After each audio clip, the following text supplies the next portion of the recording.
Alright, so today I'm just going to film a quick video on how to make two-cycle fuel and whether or not you should be, what equipment it goes in and whatnot. It's sort of common things to worry about with the sort of two-cycle equipment that you have. So, oftentimes you'll notice there's quite a bit of different oil ratios, 32 to 1, 40 to 1, 50 to 1, and conveniently on this thing, if it'll focus, you'll see ounces of oil per gallon of fuel. And obviously if you do the math, then that works out to 32 to 1 just fine. If there weren't so many trucks driving by, that would be nice, but can't really complain too much. So yeah, but most common you're going to see are 40 to 1, 50 to 1, so 3.2 and 2.6. That's going to be your most common. Or for you metric people, 100 milliliters and 80? Yeah, 80 milliliters. But odds are you're probably in the States if you're watching this. And so I like to get these bottles because they already come. If you can see that, they come, basically you just squeeze it, and then it fills up this little secondary chamber, 3.2 ounces, 2.6 ounces. I don't like to really guesstimate on these because obviously if you have too much oil, then your machine's going to foul up your plug and it's going to soak your air filter. It's just not going to run right. You're not going to have any power. And if you go to lean, or well, not enough oil, then you're going to detonate your engine because it's not going to be lubricated correctly.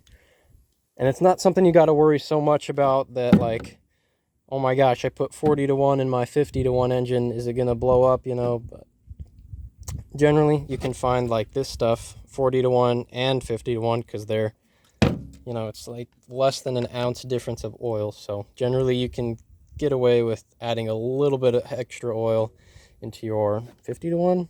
Yeah, to your 50 to 1 type machines.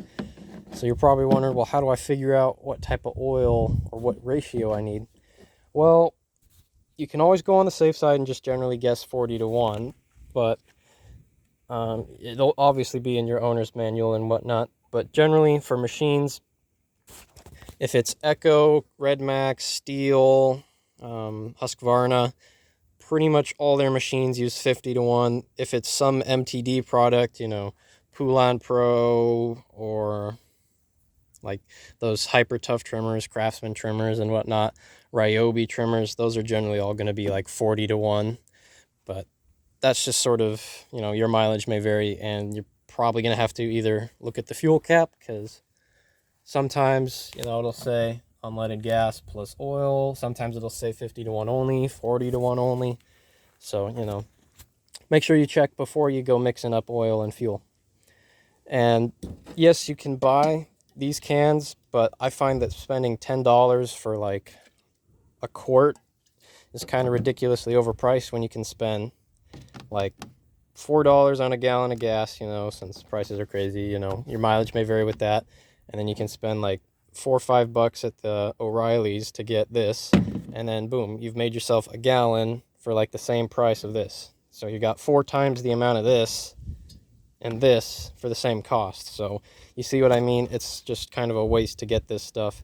I mean, if you have like just the chainsaw, just the trimmer, or like just the trimmer and a backpack blower, I could understand why you don't consider it worth it to mix your own fuel. But mixing your own fuel is really simple and easy, and a lot of people tend to blow it out of proportions. It's super easy, especially if you get this squeezy bottle right here. And so if you've got your 40 to 1, then you can just follow your chart. Put 3.2 ounces of oil in per gallon of fuel. Or if you got 51, 2.6 ounces of oil per gallon of fuel. Now this stuff is a lot different than just plain old, 4-stroke engine oil. So don't just put any oil in your gasoline, because this stuff is rated for a different one. So if you look on the back of your 4-cycle oil, it'll probably not say API, TC, ICO, all this other junk, and you notice how they specifically state 2-cycle engine oil mixed safely in today's air-cooled 2-cycle engines. So yes, it is different, and almost all of these come with a fuel stabilizer. So you don't even have to worry about stabilizing your fuel. I mean, I always stabilize my gasoline anyway, but so I get twice the power, but it probably doesn't really do anything. And this stuff does come stabilized and whatnot.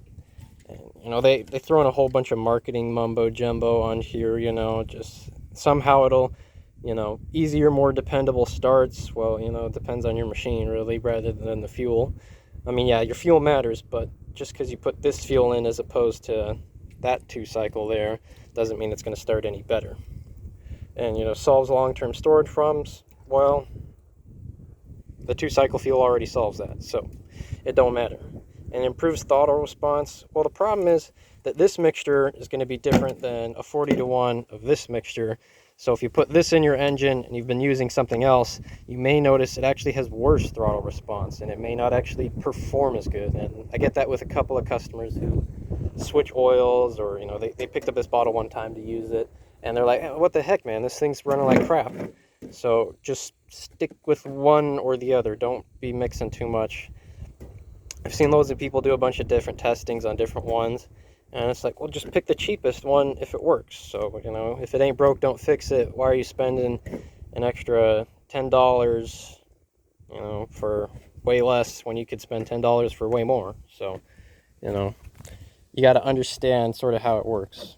Well, you just got to use your head, basically, and realize how much cheaper it is. So basically what you do, these particular bottles, it doesn't really matter how or where, you just got to measure it out and get yourself, in my case, I've only got 50-to-1 equipment, and then I got that piece of junk chainsaw for free. So, you know, you use whatever fuel you find and you just kind of throw it in there.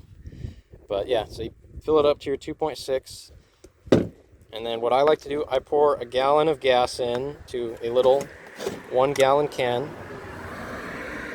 I should probably just film this inside, but it doesn't matter too much. And just pour a gallon of gas in, you know, more often than not. Any can that's, you know, about yay sized is going to be about a gallon. It doesn't have to be that precise. Don't worry too much if you're off a bit. And then pour your oil in, and then all you have to do is just shake it around. You know, don't go in one consistent pattern or anything like that, but just shake it around and it's going to work just fine. You know, and this stuff makes up to 6 gallons, so I don't know why you guys pay for those. I get these for free all the time from garage sales and whatnot. People just throwing them out. So, you know, it's free oil and free gas, so why not use it? And I don't think there's any instructions necessarily printed on this thing, but you'll probably get them with the package, so it doesn't matter. And all you just mix it up. Done. And then you're ready to go. You know, generally I mix them for somewhere in between half a minute to a full minute, just to be safe. And I mix them up every time I go to use it, because it can separate if it sits for more than a couple months. So just be cautious of that. I just mix it up just to be safe. And, you know, I'm not sitting in there with a whisk and stirring it and taste testing it and everything. You just gotta just shake it up a bit, you know, because there's going to be water that collects on the bottom. You know, water is going to seep in there. Generally, if they're sealed, they're not bad at all about it. But that's basically all you need to worry about for making 2-cycle fuel.